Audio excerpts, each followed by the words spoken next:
Cabinet sub committee సమావేశాన్ని అర్థాంతరంగా వాయిదా వేసుకొని ఈ పత్రికా సమావేశంలో వారు జాయిన్ కావడం జరిగింది. అయితే భారతీయ జనతా పార్టీకి సంబంధించిన నాయకులు విచక్షణ కోల్పోయి ప్రభుత్వం మీద, అధికారిక పర్యటన మీద అవాస్తవాలను చెప్పడమే కాకుండా ఆరోపణలు చేసి తప్పుదోవ పట్టించే ప్రయత్నం చేసింది. కాబట్టి ఈరోజు భారతీయ జనతా పార్టీ నాయకుల విషయంలో నేను స్పందించదలుచుకోలేదు.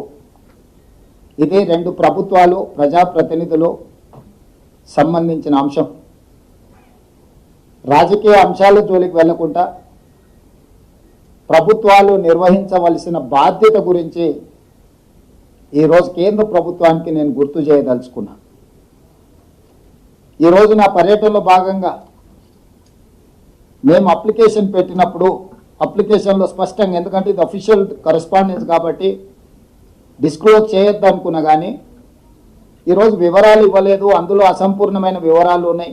ముఖ్యమంత్రి గారి పర్యటన దాపరికం ఉంది అనే రకంగా ఈరోజు వాళ్ళు మాట్లాడడం జరిగింది. ఇది మినిస్ట్రీ ఆఫ్ ఎక్స్టర్నల్ అఫైర్స్కి సంబంధించిన మా అప్లికేషన్. సిఎంఓ కార్యాలయం పెట్టిన విజ్ఞప్తి. ఇందులో purpose of visit, one-on-one meetings with key stakeholders, prestigious world-class universities, leading sports institutions, investors, and potential strategic partners in USA. ఇందులో స్పష్టంగా విద్యకు సంబంధించి, క్రీడలకు సంబంధించి, తెలంగాణ రాష్ట్రంలో పెట్టుబడులకు సంబంధించిన పర్పస్ ఆఫ్ విజిట్ని ఈరోజు మేము తీసుకొని ముందుకు వెళ్తున్నామని స్పష్టంగా కేంద్ర ప్రభుత్వానికి అప్లికేషన్ పెట్టడం జరిగింది.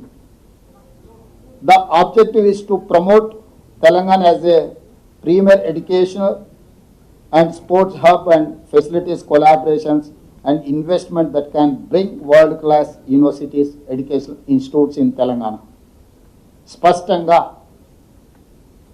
ఒక స్పష్టమైన లక్ష్యం పెట్టుకొని తెలంగాణ రైజింగ్ 2047 యొక్క ప్రణాళికను తీసుకొని ముందుకు వెళ్తున్నామని కేంద్ర ప్రభుత్వానికి గతంలో కూడా నేను విదేశీ పర్యటనలకు వెళ్ళినప్పుడు, అమెరికా కూడా పర్యటనలకు వెళ్ళినప్పుడు నేను కానీ, ఉప ముఖ్యమంత్రి గారు కానీ, ఇతర మంత్రులు విదేశాలకు వెళ్ళినప్పుడు పెట్టే ప్రొసీజర్ ఇది.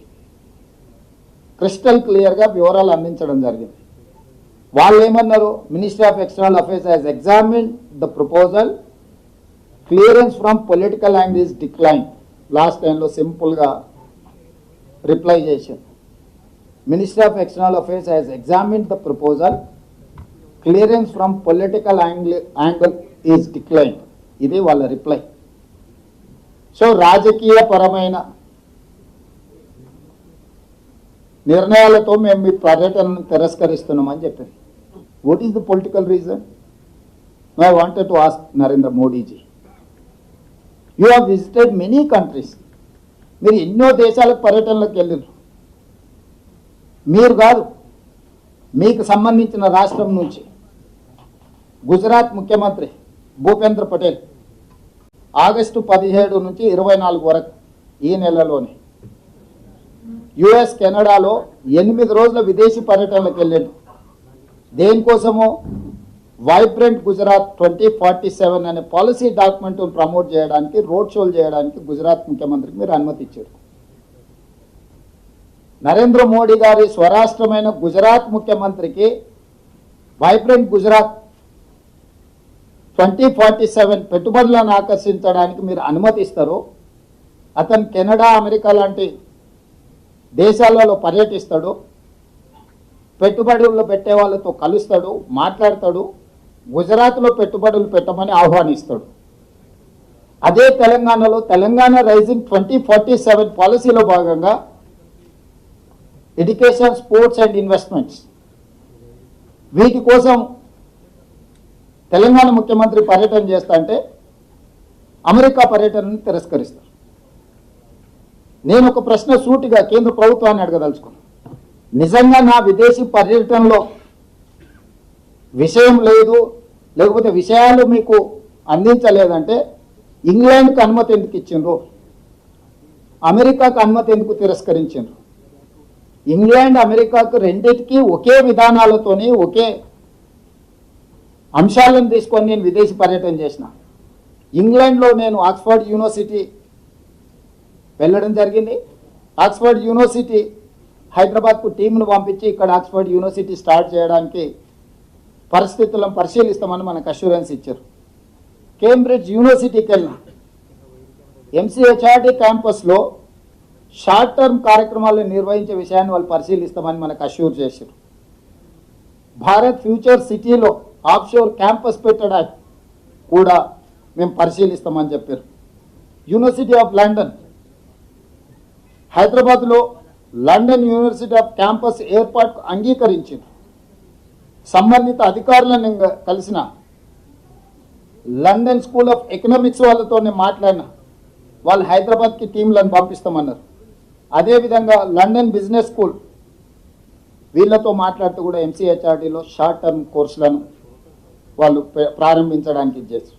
అదేవిధంగా అమెరికాలో కూడా Harvard university campus, Boston MIT campus, north eastern campus, Virginia tech university వీటన్నిటిని కూడా కలిసి ఈరోజు మనకు హార్వర్డ్ యూనివర్సిటీ మన దగ్గర ఆఫ్షోర్ క్యాంపస్ కానీ లేకపోతే షార్ట్ టర్మ్ కోర్సులని ఇక్కడ ప్రారంభించడానికి మనం ఒప్పందం చేసుకుంటున్నాం. ఈరోజు ఒక ముఖ్యమంత్రిగా, విద్యాశాఖ మంత్రిగా మంచి యూనివర్సిటీలను, ఐబీ లీగ్ టాప్ 10లో ఉన్న యూనివర్సిటీలను తెలంగాణకి తీసుకురావాలనేది మా ప్రభుత్వం యొక్క లక్ష్యం.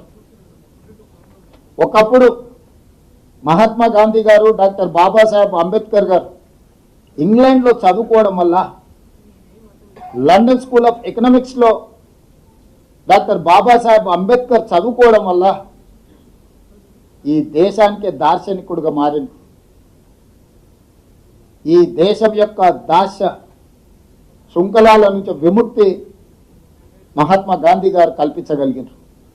ఒక విజ్డమ్, ఒక మంచి యూనివర్సిటీలో ప్రపంచ స్థాయి అవగాహన కలిగిన, పరిజ్ఞానం కలిగిన విద్యాలయాల్లో చదువుకుంటే ఆ చదువు, ఆ జ్ఞానము